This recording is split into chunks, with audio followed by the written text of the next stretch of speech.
আপনি আপনার আমানত যাকে দিচ্ছেন সে আসলে আমানতের যোগ্য কিনা, আপনি সত্যবাদী মনে করে যার কাছে আপনার পবিত্র জিনিস হস্তান্তর করছেন বা কোনো কারণে যার সাথে করছেন সেটার যোগ্য কিনা। নৈতিক মানদণ্ড পরিবর্তন হয়ে যাওয়া রাসূলুল্লাহ সাল্লাল্লাহু আলাইহি ওয়াসাল্লামের হাদিসের ভাষ্য অনুযায়ী এটা একসময় পৃথিবীতে হবে।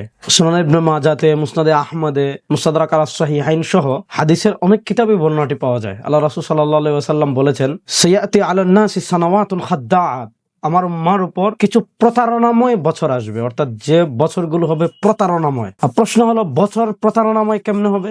আল্লাহ রাসূল সাল্লাল্লাহু আলাইহি ওয়াসাল্লাম কারণ বর্ণনা করছেন যে ইউসাদ্দাকু ফিহাল কাযিব ওয়া ইউকাযযাবু ফিহাস সাদিক, সত্যবাদীকে মানুষ মিথ্যাবাদী মনে করবে, মিথ্যাবাদীকে মানুষ সত্যবাদী মনে করবে, আমানতদারকে মানুষ খেয়ানতদার মনে করবে, খেয়ানতদারকে মানুষ আমানতদার মনে করবে। অর্থাৎ সত্যবাদী যে তাকে মিথ্যাবাদী মনে করবে, আর সে মিথ্যাবাদী যে আপনি জানেন যে সে মাইকে মিথ্যা কথা বলে, সাংবাদিকদের সামনে মিথ্যা কথা বলে, জনসভায় মিথ্যা কথা বলে, এমনকি সংসদে গেলেও মিথ্যা কথা বলবে।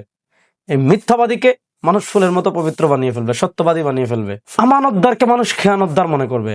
এটা একটা হলো মনে করা কথার মাধ্যমে, আরেকটা মনে করা হলো কাজের মাধ্যমে। অর্থাৎ যার ভিতর প্রকৃত আমানত আছে তার কাছে মানুষ আমানত বুঝাবে না, আমানত দিবে না, আমানত অর্পণ করবে না। কিন্তু যে খেয়ানতদার, টাকা পাচারকারী, লক্ষ লক্ষ কোটি কোটি টাকা ঋণ খেলাপি, তাদেরকে মানুষ কি মনে করবে?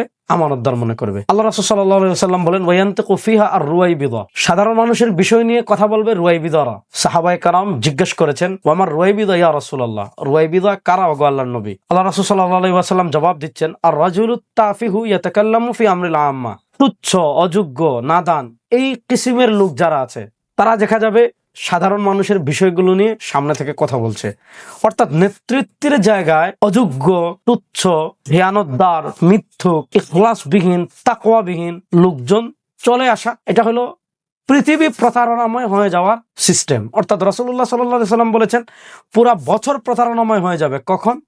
যখন রুয়াইবিদারা সামনে চলে আসবে, খেয়ানতদারকে আমানতদার মনে করবে, আমানতদারকে খেয়ানতদার মনে করবে, মিথ্যুককে সত্যবাদী মনে করবে, সত্যবাদীকে মিথ্যাবাদী মনে করবে। এজন্য আপনি আপনার আমানত যাকে দিচ্ছেন সে আসলে আমানতের যোগ্য কিনা, আপনি সত্যবাদী মনে করে যার কাছে আপনার পবিত্র জিনিস হস্তান্তর করছেন বা কোনো কারণে যার সাথে করছেন সেটার যোগ্য কিনা, অথবা আপনি নেতৃত্বের আসনে যাকে বসাচ্ছেন, অথবা আপনি নেতৃত্বের জন্য যাকে সামনে নিয়ে এসেছেন তার ভিতর এমন গুণ আছে কিনা যে গুণের কারণে রাসূলুল্লাহ সাল্লাল্লাহু আলাইহি ওয়াসাল্লামের হাদিসের পরিভাষায় আমাদের বছর প্রতারণাময় হয়ে যাচ্ছে। এই ব্যাপারে আমাদের সকলকে সতর্ক থাকতে হবে। কারণ বছর যখন প্রতারণাময় হয়ে যাবে, নানা কারণে সংকট, অনেক কিছু আমাদের লেগে থাকবে। এজন্য নেতৃত্বের ক্ষেত্রে যাকে নেতৃত্বের আসনে বসানো হচ্ছে বা সামনে নিয়ে আসা হচ্ছে তার ভিতর নেতৃত্বের মৌলিক গুণগুলো আছে কিনা এগুলো যাচাই করা অনেক বেশি প্রয়োজন।